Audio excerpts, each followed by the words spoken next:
was missing.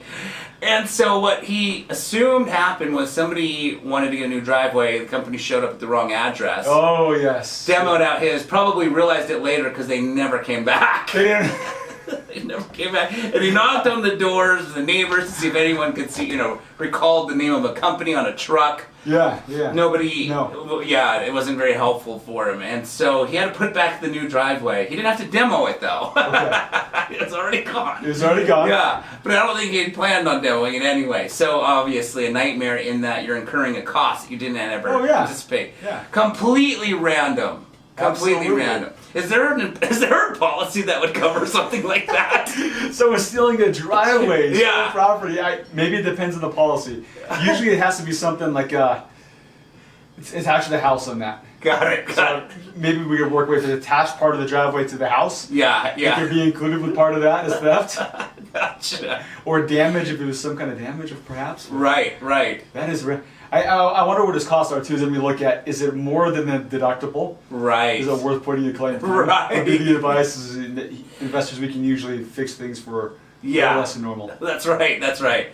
So I'll tell you who it is after, because he obviously doesn't care. He posted all over Facebook, but I just figured out of courtesy I won't share it on the radio just for now. I want to look it up. Yeah. I want to see this. Yeah, if you scroll far down enough, it was probably like 5 months ago, but if you scroll far down enough, you'll see him doing the live, like, my driveway's gone. I was like, holy cow. That's a new one. Right? Thank you. Right? I'd never heard of that. I mean, that's amazing. My AC unit thingies have been stolen out, but never my driveway. Right. That's crazy. Driveway, yeah. Oh, man. Interesting. I have a friend whose father is a developer. And so he bought this piece of land somewhere in Utah County because he's going to develop it. There was an old house on that piece of land, but it was a large piece of land, but they had one house. It was like a farm probably, right? Okay. They bought this piece of land with the intent to demo out that old house and put up a bunch of new houses. So they paid cash for this piece of land. Because they paid cash, they didn't bother to get insurance. And they're like, and actually that's around. Should you get insurance if it's just land? I mean, if there's nothing there, there's no building to protect. It may just be a liability. Okay. But most people don't. Okay, got it. So they didn't get any insurance because they thought, why do we want to insure this house we're demoing it?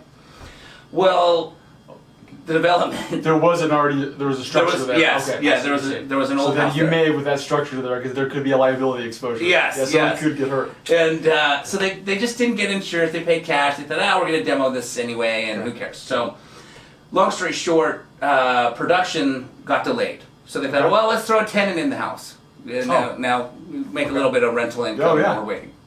Well, Thanksgiving rolls around and the tenant decides to fry their turkey. And unfortunately, the house burns down. And yes. And the developer now, I've never met the developer, but I know his son really well. And so the son was telling me, he's like, had my dad had insurance, he could have collected some money, but now there's nothing. He goes, the saving grace in his mind is, I was going to demo it anyway. It got demoed. Yeah, but he could have had a little bit of a nice paycheck. I don't know how that would have necessarily worked, but obviously better than nothing, whatever that was. Oh yeah, sure. Something's better than nothing all the time. Yes. All right, so we're going to take another commercial break. When we come back, I'm going to talk to Lance about the top 3 questions people should ask when looking to insure real estate. So, don't go anywhere. We will be right back. Hi, I'm Yoshi Shiraki, the author of the book, My Body's Just For Me. The book written for children to educate children on the prevention of child abuse. With the assistance of multiple best-selling author Richard Paul Evans, we were able to publish this book as a tool to help break the ice in an easy and innocent way to help children understand and learn how to speak up and communicate. I've been invited numerous times onto Good Things Utah to discuss the importance of good communication with your child in regards to abuse, and also to discuss how the book, My Body's Just For Me, is a great tool for every parent when having that tricky conversation with their children. For more information on the book, My Body's Just For Me, please visit www.protectourangels.com today. And remember, the more we focus on prevention, the less we'll have to focus on rehabilitation. All right, guys, we are back. You are listening to K-Talk Radio 1640 AM. This is the show, Utah Home Sweet Home. I am your host, Yoshi Shiraki. Our very special guest today is Mr. Lance Polson. Thank you again, Lance, for coming. It's fun. Yes, I'm actually learning a lot. I insure real estate, obviously. Obviously, I shared earlier in the show, my very first rental I insured wrong at some point because it was originally owner-occupied and then it wasn't. And so a lot of us start. Me too. I'm the same way. It's a couple years after you. Okay, perfect. Very similar. Yeah. Yes. So I've been learning a lot, and a lot of people out there are maybe listening as somebody who's getting ready to purchase their very first home to own or occupy, or maybe someone's going out there they already own their own home and now they're going to invest and start building a rental portfolio. So what I wanted to do is go over the top 3 questions somebody should ask in regards to real estate insurance, and if you don't mind a little bit elaborating why. So you've prepared 3 questions here that somebody should ask. If we could start with the first one, do you mind sharing the first question someone should ask and why?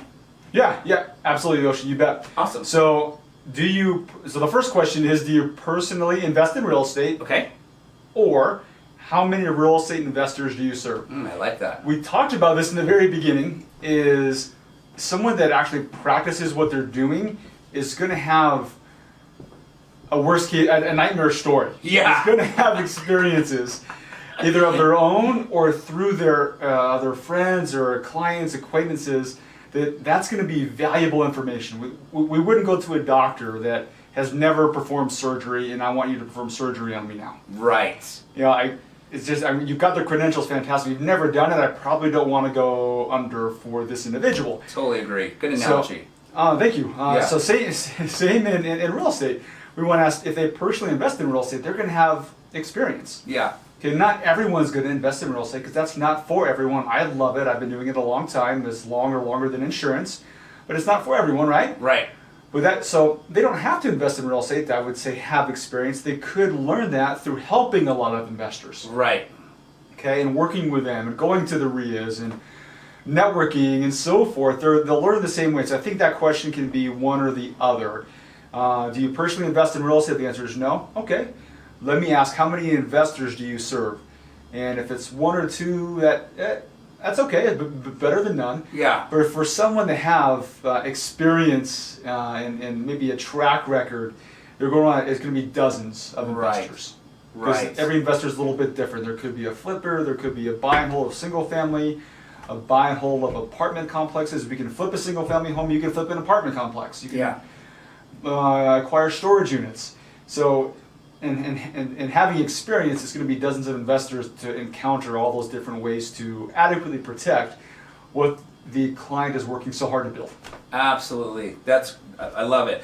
I think it was the Learning Channel, TLC. My wife was watching a show on TLC a couple nights ago, and there was a commercial for another show that's on TLC, and I don't remember what it's called. Never actually even heard of it, but it was basically like blotched to beauty or something like that. It was basically people that had plastic surgery that went wrong, and now they tell their story, and then they go to this guy who is like one of the best, and he makes them beautiful again.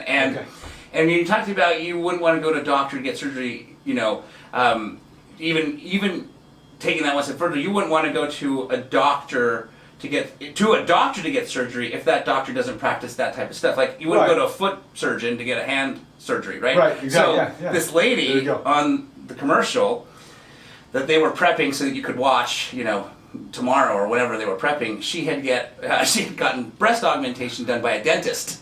How did that turn out? It's blurred out, but it probably was blotched, and this doctor was now going to fix what was blotched. Right. And he was like, the little commercial said, was the doctor going, wait, you're telling me that the person who did surgery on your breasts was a dentist? And she's like, yes. So, you wouldn't go to somebody who's qualified in medicine to do surgery on another part that they're not qualified on. I could YouTube this. I got it. I can figure it out. Right. I got it. Go watch your video. I got it. Exactly. Good example.